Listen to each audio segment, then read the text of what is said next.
une grande, je sais pas, il n'y a pas de petite parole de toute façon avec le Seigneur. La parole qui me venait vraiment à cœur, c'est pour toi, maman. C'est ne sois pas effrayé. Ne soyons pas effrayés. C'est la parole qui me venait vraiment fortement à cœur pour nous encourager. Nous vivons des temps où on a toutes les raisons pour être effrayés. Et pendant que je vous parle comme ça, ce que j'aime me montrer, c'est les gens dans l'angoisse dans le monde. Les gens sont très angoissés. C'est pourquoi ce que la servante de Dieu a dit, nous devons vraiment apporter l'évangile aux gens. Contrairement à ce que nous pouvons imaginer, c'est vrai que les gens sont de plus en plus, avec les temps difficiles, réfractaires à l'évangile. Mais cette façon d'être réfractaire, c'est aussi une façon de se protéger parce qu'ils ont tellement de problèmes que quand ils pensent qu'ils vont encore fréquenter les églises, ils regardent, l'ennemi essaie de faire qu'ils voient seulement tous les mauvais côtés de l'église et ils deviennent réfractaires. Alors que si tu regardes leur vie, s'ils parviennent à s'ouvrir, les gens sont effrayés, angoissés. Aujourd'hui, on nous parle de la variole du singe, un truc machin. Il y a plein de trucs où les gens sont inquiets. Ils se disent, mais il n'y a pas une année qui passe sans qu'il y ait un problème. Si ce n'est pas la guerre, c'est ceci, c'est là-bas, c'est telle chose. Les gens sont angoissés. Et on voit des chrétiens donc aussi, et même effrayés par l'allure du monde, par comment le monde fonctionne. Mais le Seigneur veut nous rassurer que nous ne devons pas être effrayés. Et ce qui fait que beaucoup de chrétiens sont aussi beaucoup effrayés, c'est parce que beaucoup ont les yeux plus fixés sur les choses qui se passent dans le monde que sur les choses qui se passent dans le royaume des cieux. Parce que les choses qui se passent dans le royaume des cieux et les choses qui se passent dans le monde, c'est deux musiques. Si ton cœur est trop attentif, moi je n'écoute pas n'importe quoi. Moi je n'écoute pas. Il y a des choses comme moi je n'écoute pas, je ne joue pas. Quand il ne veut pas bien dormir après. Ça m'a mené dans un état pas bien. Ma femme, pareil. Ma femme, alors, très sensible. Elle n'écoute pas n'importe quoi. Elle écoute quelque chose. Moi, une chose que je n'écoute pas, que je ne vois pas, elle dit non. Quand il voit seulement le titre, il dit pardon, retire ça devant moi. Il ne veut pas, pardon, ne perturbe pas avec ces choses-là. Le cœur, pour que nous vivons dans ces temps difficiles, pour que le cœur ne soit pas effrayé, il est important que nous ayons vraiment les yeux sur le Seigneur et que nous soyons plus à l'écoute des choses du royaume de Dieu. Parce que de plus en plus, le monde effraie. Quand on entend toutes les histoires qu'il y a dans le monde, on voit l'état des choses. On voit des choses cachées, une chose cachée que Dieu permet que ça vienne à la lumière. On est effrayé. On se dit, mais comme certains disent, où va le monde? Et d'autres chrétiens disent, non, Seigneur, viens nous prendre. Il ne va pas vous prendre. Vous êtes encore là. Il va venir vous prendre quand il aura décidé. Ce n'est pas la solution de dire, viens nous prendre. Il ne va pas. Depuis que Dieu vient nous prendre, il ne vient pas. Il va venir à son temps qu'il a fixé. Le problème, ce n'est pas là. Le problème, c'est d'avoir les yeux fixés sur lui, sur sa mission, sur son royaume, sur sa musique, sur son discours. L'évangile, c'est la bonne nouvelle. Les choses du monde là qui nous effraient, ce n'est pas la bonne nouvelle. La bonne nouvelle n'effraie pas. Vous voyez? Or, si on reste dans l'évangile qui est la bonne nouvelle, on va se gargariser. C'est-à-dire, on va se remplir de bonnes choses du royaume des cieux qui vont effacer, qui vont étouffer la frayeur qui peut venir s'installer. Les gens ont peur du lendemain. Les gens ont peur des chrétiens qui dorment, ils ont peur. S'ils perdent son travail maintenant, avec les choses qui se passent, les gens ne sont pas tranquilles, ils sont effrayés. Ils disent, mais si le chrétien est effrayé, par ailleurs, lui, il serait dans quel état alors? Ceux qui ne connaissent pas qu'ils sont dans quel état? Le Seigneur ne veut pas que nous soyons effrayés. Il y a eu beaucoup de phases qu'on voit à l'église où il y a eu la peur, on est effrayé. La famine a frappé l'église. N'oubliez pas. Dans Actes chapitre 11, on dit que l'église, il y a une grande famine qui s'était répandue dans le monde. Et l'église a été vivement touchée. Surtout ceux de Jérusalem. Si c'était les chrétiens qui avaient peur, ils ne devaient pas s'en sortir pendant ce moment. Mais c'est les chrétiens qui faisaient tellement confiance au Seigneur que même les pauvres, c'est des Macédoines. On connaît tout ça dans 2 Corinthiens chapitre 8, on nous en parle. Les Macédoniens n'étaient pas riches, mais tellement ils s'étaient donnés au Seigneur que de dire non, ça c'est pas nous effrayer, on va pouvoir surmonter ça. Au point où ils s'arrangeaient les uns les autres pour pouvoir subvenir aux besoins de ceux qui étaient dans la difficulté. Parce que c'était une église qui avait les yeux fixés sur le Seigneur. Regardez quand on a dit que la période Covid, quand Covid voulait arriver là, regardez comment les hommes tellement étaient effrayés. Les gens finissaient même le PQ. Les papiers de toilette étaient finis. Ils vont faire quoi? Ils vont cuisiner ça chez eux. On te montrait quand on a ouvert. Quand on a maintenant ouvert, que les gens pouvaient sortir. On te montrait les caves et les caves des gens. Mais c'était des magasins. Parce qu'ils n'ont pas l'espérance dans le Seigneur. Et tu vois, même les mêmes chrétiens, même les chrétiens étaient pareils. Un frère me disait que quand il allait acheter de l'eau, il a vu que les gens avaient tellement fini, un serviteur de Dieu, tellement fini de l'eau qu'on ne le regardait pas. Il y avait une mère qui avait son enfant. Tellement elle était touchée que il ne peut pas partir. Il y a une mère qui a son enfant. Il n'y a pas de l'eau. Les gens avaient vidé les bouteilles d'eau. Et personne ne se préoccupait de cette maman-là. Ce que Dieu lui avait donné, il a réparti. Il a donné pour la maman. Parce que pourquoi les gens font ça parce qu'ils sont effrayés. Ils ont peur du lendemain. Même les chrétiens rentrent aussi dans ce chemin, ils ont peur. Ils disent aux gens que ils achètent papier toilette là, c'est pour faire quoi? Ils vont ouvrir une usine de papier toilette. Tu voyais les magasins, beaucoup de chrétiens. Oh frère, remplis ma maison de quoi? Il faut que je marche aussi par la foi. Il ne faut pas que je regarde comment le monde fonctionne et c'est le monde qui me dit comment moi je dois marcher. Sinon, je vais t'effrayer. Quand tu entends, risque de la troisième guerre mondiale, tu ne dors plus bien. On va envoyer la bombe en Suisse. Nous raser. Tu commences à dire à ta femme, à ton mari, à tes enfants, chérie, vraiment, voyons comment on va aller vivre dans les montagnes de Kinshasa là-bas. Tu crois que là-bas, la bombe ne va pas arriver? Quand on envoie une bombe dans un pays, tu crois que si on envoie une bombe au Congo, tu crois que ça va arriver, ça va éraser tout. Les bombes qu'on a aujourd'hui, ça rase les pays entiers. Les bombes qu'on a l'homme a atteint un niveau de technologie et de méchanceté que si on veut détruire le continent africain là, va te cacher n'importe où. Ça va venir te trouver là-bas. Ça, c'est les choses où les gens n'ont pas leur foi. Les gens voient comment le monde est ici. Ça va se gâter en Europe, ils fuient en Afrique. Ils croient que ça sera mieux là-bas. Parce qu'ils n'ont pas la vision du Seigneur. Ce n'est pas une question de quitter d'ici pour aller là-bas. Mais c'est en qui j'ai mis ma confiance, qui me conduit. Sinon, les chrétiens de Jérusalem, puisque Dieu avait parlé par le prophète, qu'il y a une grande famille qui devait venir, tous auraient pu quitter Jérusalem. Tous auraient pu quitter la zone là. On n'habite plus ici. Il y a une grande famille. Ça va taper ici là. Allons habiter loin. Je ne sais pas où on va chercher les endroits. Non, ils étaient là-bas. Ils étaient dans la foi. Ils craignaient le Seigneur. Malgré la galère, la difficulté, qu'est-ce que Dieu a fait? Dieu a permis que les frères qui étaient au loin, avec le cœur du Seigneur, ils contribuaient pour que les saints, autant pour moi, pour que les saints aient de quoi manger, pour que les saints puissent s'en sortir. Alléluia. C'est ça.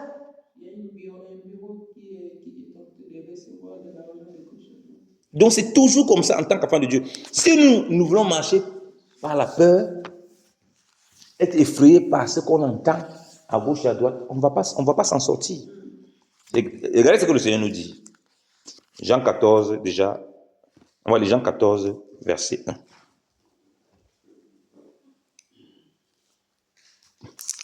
Il dit que vos cœurs ne se troublent point. Croyez en Dieu et croyez en moi. Que vos cœurs ne se troublent point. Si le Seigneur dit que ton cœur ne se trouble point, il sait que ton cœur et mon cœur est capable de se troubler. Qu'est-ce qui va amener le trouble dans mon cœur? Qu'est-ce qui va amener la confusion dans mon cœur? Parce qu'il dit non, croyez. Ça veut dire qu'on peut douter. Mais est-ce que le Seigneur même ce qu'il dit réellement? Croyez en Dieu, croyez en moi. Il révèle qui il est réellement. Il est qui pour que tu crois en Dieu, tu crois en lui? C'est parce qu'il est le Seigneur de toutes choses. Il connaît toutes choses.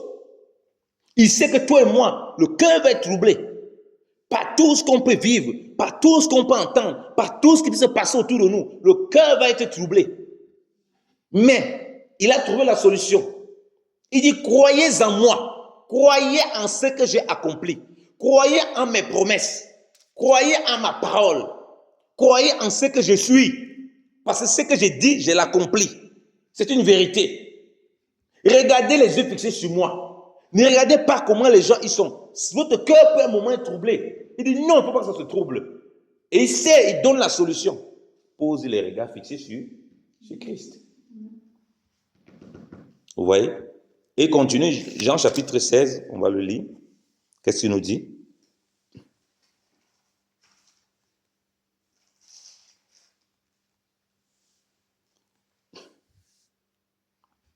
Verset 32. Jean chapitre 16, verset 32. Voici, l'heure vient et elle est déjà venue, où vous serez dispersés chacun de son côté et où vous me laisserez. Mais je ne suis pas seul, car le Père est avec moi.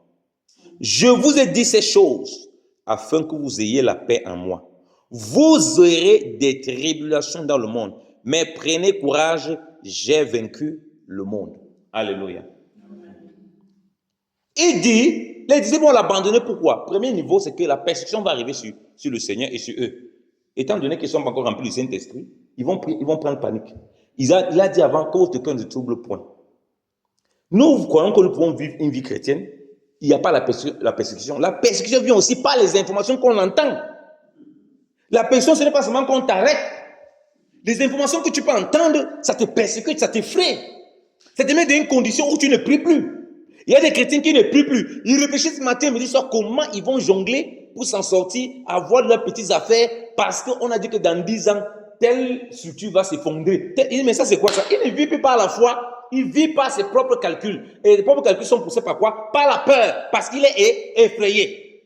Parce qu'il a écouté des discours qui semblent être corrects. Peut-être c'est ce qui va se passer, même dans 10 ans, même dans 5 ans. Mais ce n'est pas ça que le Seigneur te demande de regarder. Sinon, tu ne marches plus par la foi, tu commences à marcher par les calculs humains, tu es effrayé. C'est comme ça que tu te laisses embarquer par des choses et tu ne tiens pas. Pas de dire, ça va. Je me rappelle, quand l'an 2000 arrivait, bien aimé dans le Seigneur, l'an 2000, on a parlé beaucoup de l'an 2000. Quand ça arrivait, les gens se réjouissaient de voir l'an 2000. Les gens investissent dans beaucoup de choses. En France, il y a eu des inondations terribles qui ont ruiné les gens qui venaient de prendre l'argent dans les banques pour faire des grosses affaires, pour faire des grosses entreprises, pour faire des grosses fermes. Quand tu suis le reportage, tu as pitié. Certains se sont donné la mort. Tout est parti d'un seul coup. Ils venaient de prendre les affaires, ils pensaient à l'an 2000. Personne n'avait calculé cette inondation-là. Personne. Vous voulez marcher en étant effrayé par rapport au monde, ou vous faites les choses par rapport, mais tu ne vas pas t'en sortir. Il dit, vous aurez des tribulations. Dans cette traduction, c'est écrit, vous aurez des angoisses, vous serez angoissés. Mais il a donné la solution. Il dit, prenez courage. Il ne te demande pas de prendre courage parce que, oh, comme on dit dans le monde, ça va aller. Non. Il te demande, toi et moi, de prendre courage parce qu'il a vaincu le monde. Donc, ce que sur quoi tu t'appuies, c'est sur la victoire de Christ. Ce n'est pas parce que tu fais des calculs. Ce n'est pas parce que tu regardes que dans 5 ans, dans 10 ans, ça sera comme ça ici. Donc, il faut aller à tel endroit. Ou bien dans 20 ans, ça sera comme ça là-bas. Il faut aller à tel endroit. Non.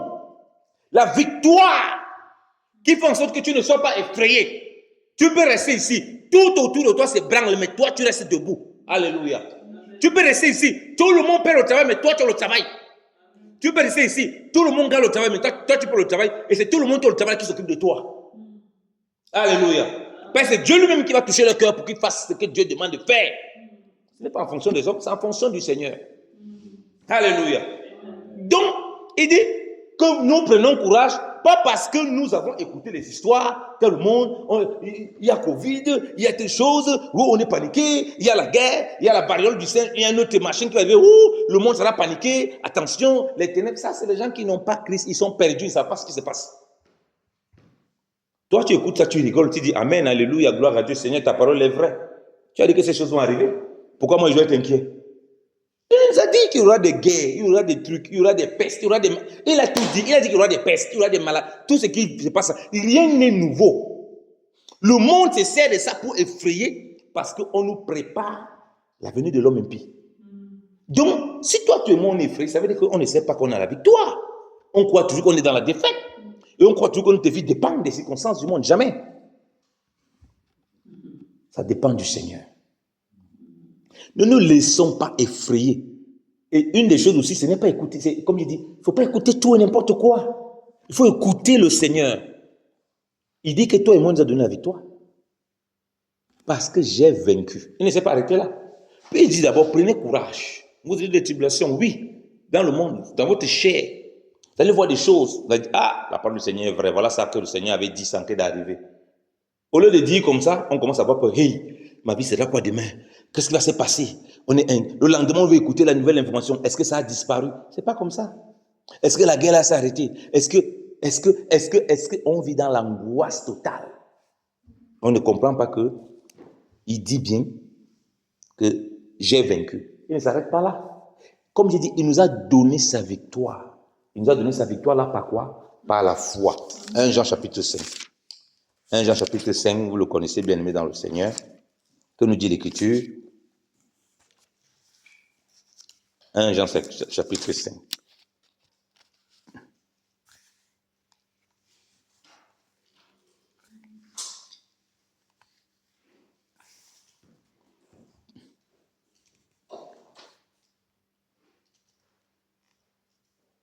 On dit,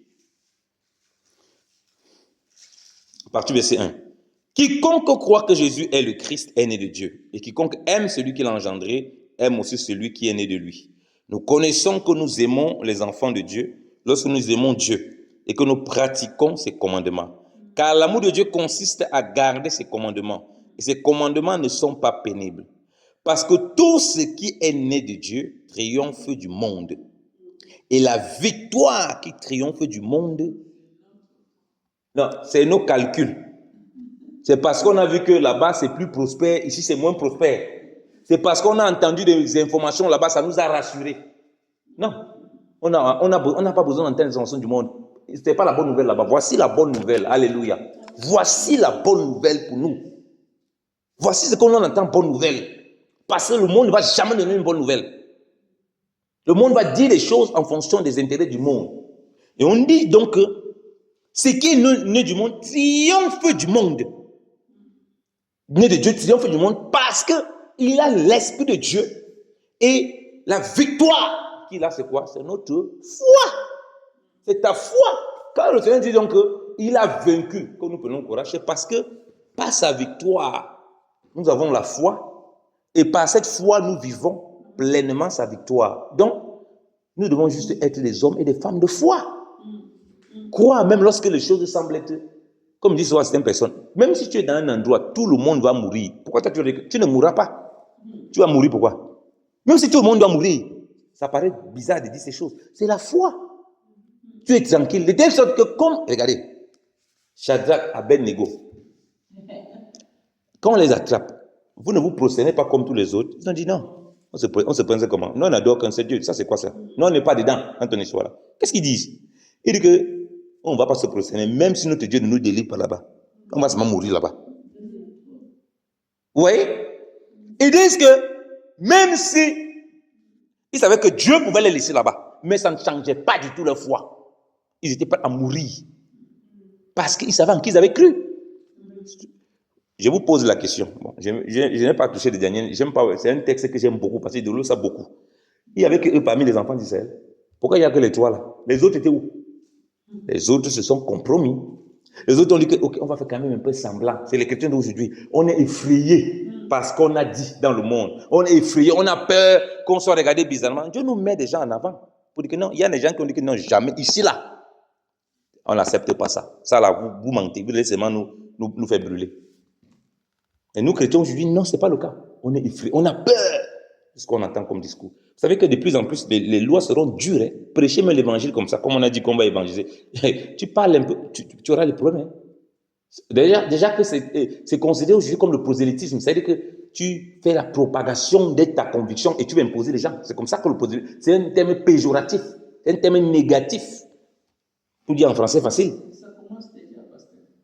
Donc, il y aura les lois maintenant qui vont que tu pars, tu sors, tu dis à quelqu'un que, il dit, mon ami, tu n'as pas le droit de dire ça. Il te porte plainte. Tu me parles de Jésus, pourquoi? Tu ne me parles plus de ça. Ils doivent fermer. Si donc vous adorez selon la chair, vous n'adorez pas en esprit en vérité. C'est normal. Le monde juste se réjouit. Déjà, se réjouit. Les chrétiens ont peur.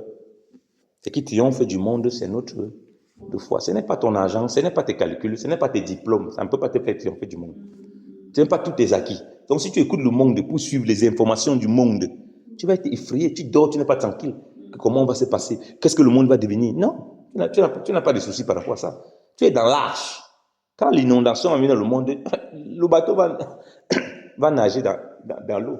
Ça sera l'inondation qui a tapé les gens, qui a tué les gens, c'était plutôt l'eau pour le bateau de Noé. Donc l'inondation qui va arriver dans le monde là, ça sera pour toi plutôt le tremplin pour continuer à servir ton Seigneur. Il ne faut pas avoir peur. Il ne faut pas avoir peur des temps et des circonstances. Il ne faut pas être effrayé parce qu'on écoute, parce qu'on voit, parce que les gens racontent. Non. Nous sommes un peuple à part parmi les nations. Donc, il ne faut pas se laisser effrayer.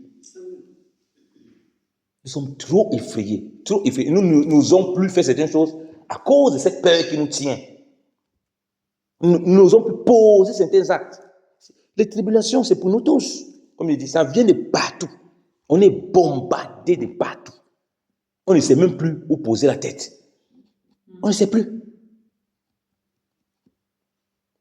Tu vois les gens qui arrivent au boulot, ils parlent d'un sujet, ils sont angoissés, ils sont inquiets. Aujourd'hui, le travail, c'est compliqué pour manger. Je causais avec encore un frère. Il me dit, ah frère, tout est cher. Je me demande comment on va faire même. Les frères, on ne vit pas à la fois. Si tu te demandes comment tu vas faire, le Seigneur a dit, ne t'inquiète pas de ces choses-là. Laisse-toi voir même que les païens, là, c'est eux qui vont s'occuper de toi. Ils ne croient pas, non, mais ils seront ce que Dieu va utiliser pour te nourrir, pour te mettre tout à disposition, parce que c'est comme ça que Dieu a prévu pour toi. Mais si tu te laisses angoisser, tu rentres dans des schémas et dans des calculs inexplicables, c'est comme ça que tu ne dors plus, tu n'as plus la paix du cœur, tu ne pries plus. Et c'est comme ça que l'ennemi vient danser le ndombolo dans ta vie. Il vient danser un dangereux ndombolo dans ta vie. Et ça, c'est pas normal. Donc, ne nous laissons pas effrayer. Je sais, nous traversons des choses parfois difficiles dans nos familles. Je vois parfois certaines personnes, ils ont des enchaînements de morts dans leur famille. Ils sont effrayés, ils viennent de moi, oh homme de Dieu. Il dit, mon frère, tu ne dois pas être effrayé, tu es un enfant de Dieu. Nous vivons ça. Je connais des sœurs, c'est peut-être la 4e personne qui meurt. Tu vois que la personne est angoissée. Tu vois que la personne est effrayée. N'aie pas peur. Ne sois pas effrayé. L'ennemi veut que tu sois effrayé. Tu es une personne distinguée. Tu es une personne que Dieu a mise à part. Et il dit que tu as la victoire.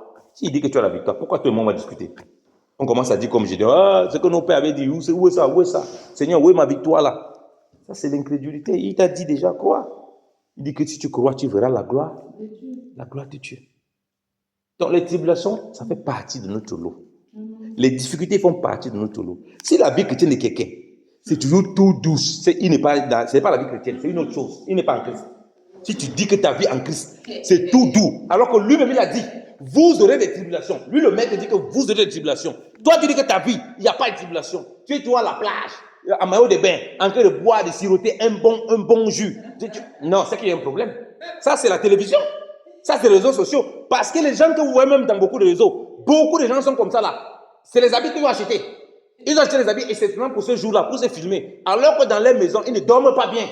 Ils ne sont pas tranquilles. Ils font ça pour les yeux des gens. On veut croire que c'est la vraie vie. Ce n'est pas la vraie vie. C'est la vie d'apparence.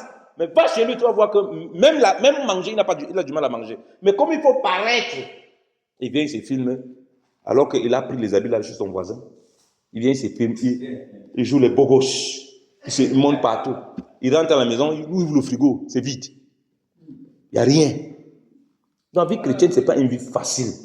C'est une vie bourrée de tribulations. Si tu crois que c'est une vie qui est bénie, oui, où tout se passe, jamais. C'est faux. C'est pour ça qu'on est effrayé. Oh, mon pasteur m'avait dit que tout va bien se passer. Oui, tout va bien se passer, même dans la difficulté, tout va bien se passer. C'est ça, avec le Seigneur. Il a dit que vous avez des tribulations, mais prenez courage. Il n'a pas dit que non, si ça vous arrange.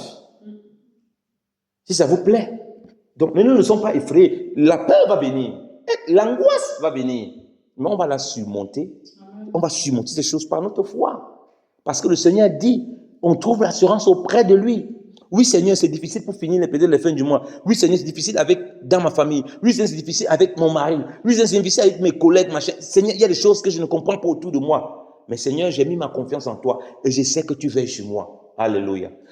Rien que prier comme ça change tout. Tu te relèves, tu n'es plus la même personne. Quand tu abordes des choses, tu n'es plus la même personne.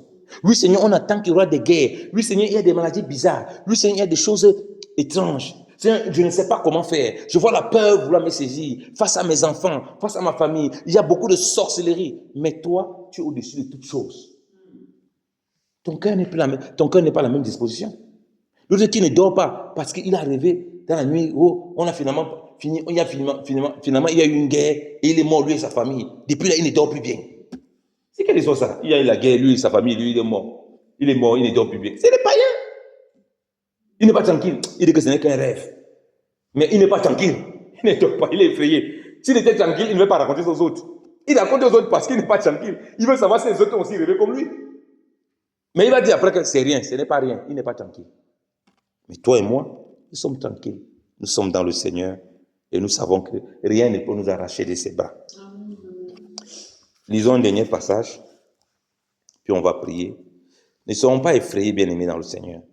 Je vais lire un dernier passage. Actes chapitre 14. Paul l'a redit aux disciples. Le Seigneur l'a dit, on l'a vu, par beaucoup de tribulations.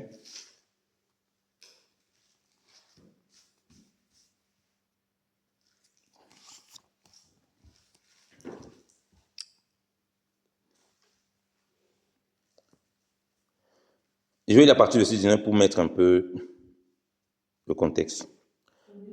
Actes chapitre 14, à partir du verset 19. Alors survinrent d'Antioche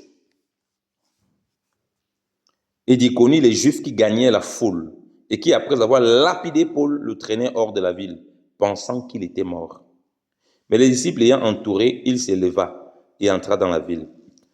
Le lendemain, il partit pour Derbe avec Barnabas. Quand il eut évangélisé cette ville et fait un certain nombre de disciples, il retournait à Lystre, à Icône et à Antioche, fortifiant l'esprit des disciples, les exhortant à persévérer dans la foi et disant que c'est par beaucoup de tribulations qu'il nous faut entrer dans le royaume de Dieu.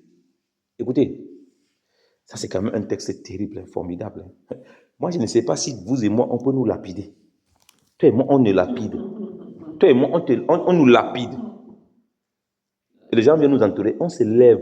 Et on peut quoi évangéliser? Non, on m'a lapidé. Je vais sortir de ce certificat médical. Je vais faire 6 mois. Je vais aller voir un psychologue pour troubles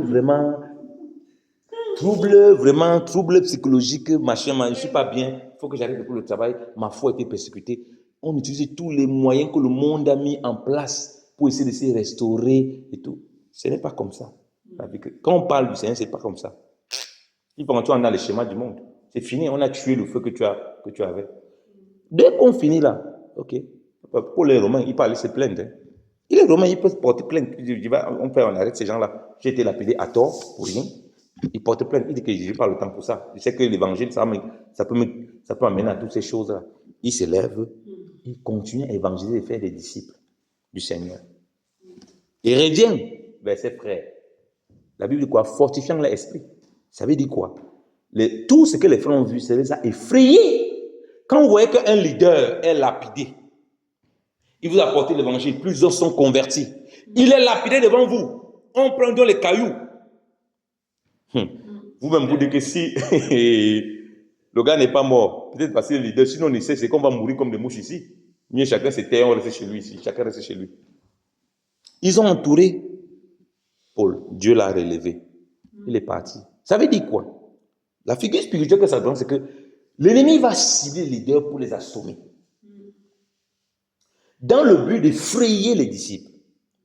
Quand on dit s'assommer, il ne va pas seulement prendre les pierres, comme il dit. Les attaques que les leaders peuvent vivre, que ce soit spirituel ou physique, pour les fragiliser, pour les amener à la mort, pour les faire taire. Parce qu'eux, ils étaient publiquement, ils étaient là. C'est ça qu'il faut beaucoup prier pour des gens qui s'exposent pour l'évangile, pour la vérité, pas pour les imposteurs. Qui sont soucieux du salut des brebis.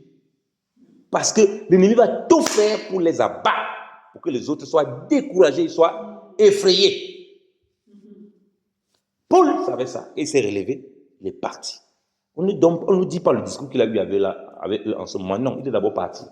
On veut nous dire le discours qu'il a eu après, c'est qu'il est venu les fortifier. C'est-à-dire qu'il les a laissés dans un état.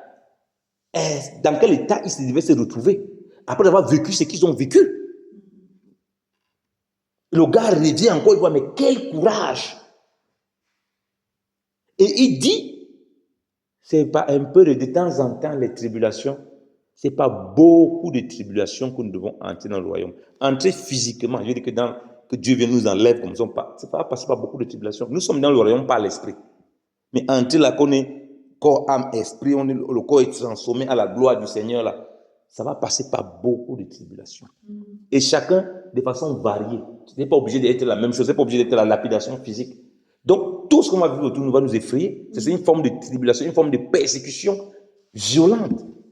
Parfois, quand je vois comment les gens parlent de l'évangile, je vous assure, mon peu de temps dans la foi, quand il regarde les 19 ans passés, mais je ne voyais pas une telle violence avant. Donc, j'ai vu comment la violence, les gens sont d'une violence envers l'évangile. Je me dis, mais quelle est cette violence qui est envers l'évangile comme ça? Les gens sont d'une moquerie. Et ils savent bien qu'il y a des vrais et des faux. Mais ils font exprès. Dans le but d'humilier. Les gens attaquent l'évangile. Tu vois certaines attaques, tu sens bien que c'est poussé par des mauvais esprits. Mais si toi tu regardes ça, tu seras effrayé. Tu vas dire non, non. Vraiment, je vais vivre ma petite foi dans mon côté. Seigneur, viens m'enlever. Quand tu vas m'enlever, je suis tranquille. C'est pas ça. Ne sois pas effrayés. Ce qui triomphe du monde, c'est notre foi.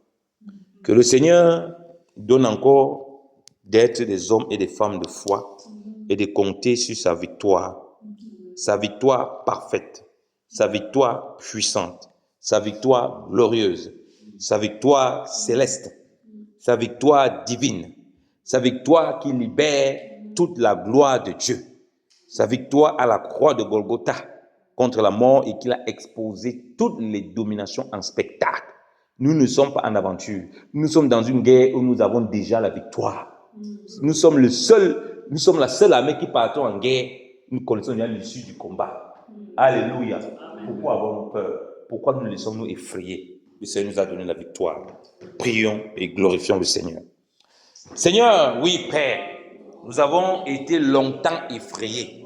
Parfois, nous sommes effrayés au Père, par l'ennemi, par les situations de ce monde, par les persécutions, ô Seigneur, par les regards des gens, Seigneur de gloire, par les calomnies, ô Dieu, Seigneur de gloire, par les informations que nous entendons ça et là au Papa du monde.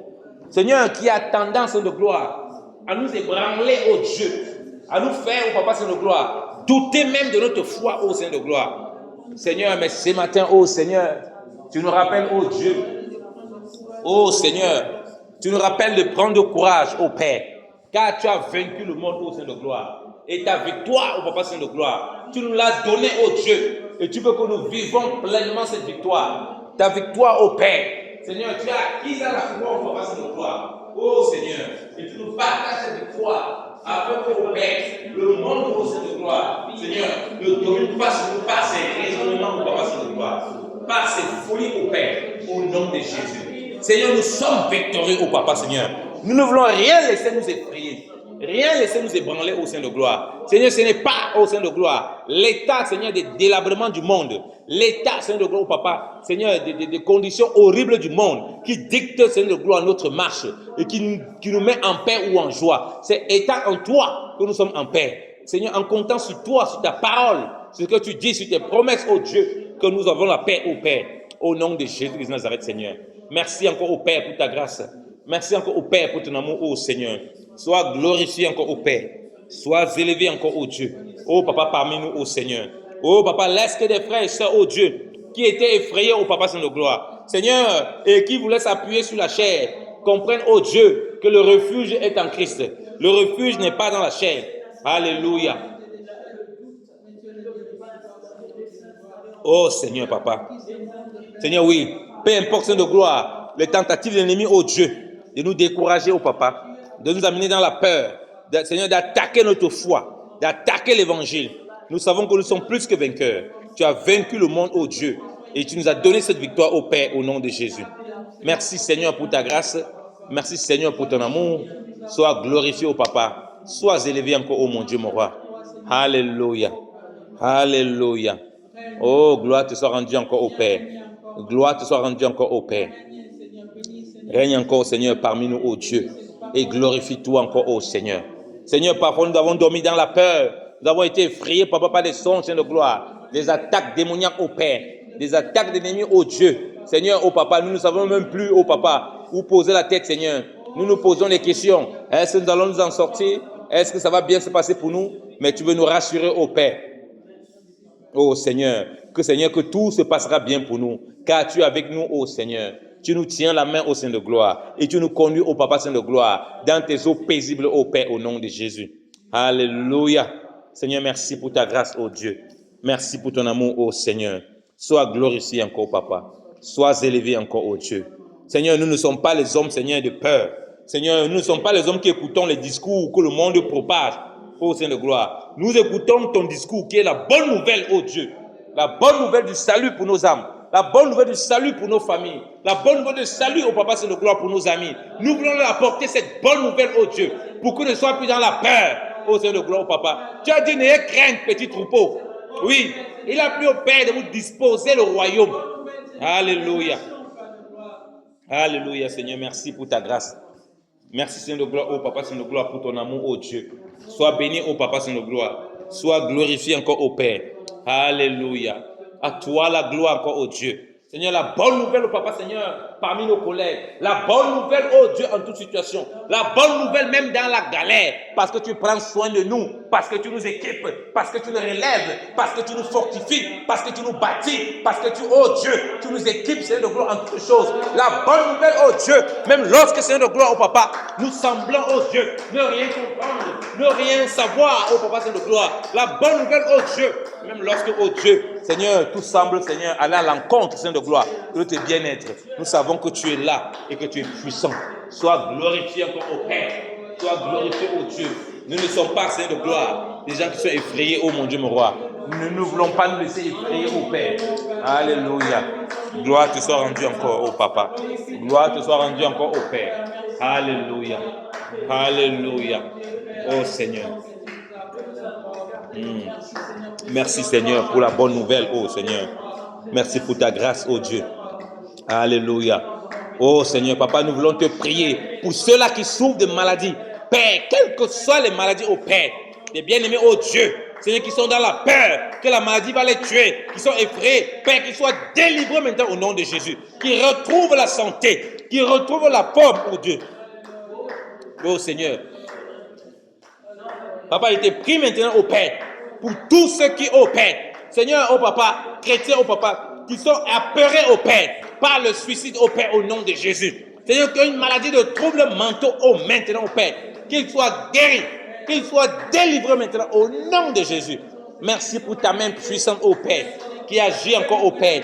Je te prie encore au Père, Seigneur, que la dépression ne parle l'eau au Papa, qu'il soit délivré de la dépression au nom de Jésus, maintenant au Père, au nom de Jésus. Oui, Père, oh, cette dépression que l'ennemi utilise au Père pour les effrayer, qu'ils en soient délivrés au Père, dans le nom puissant et glorieux de Jésus-Christ de Nazareth.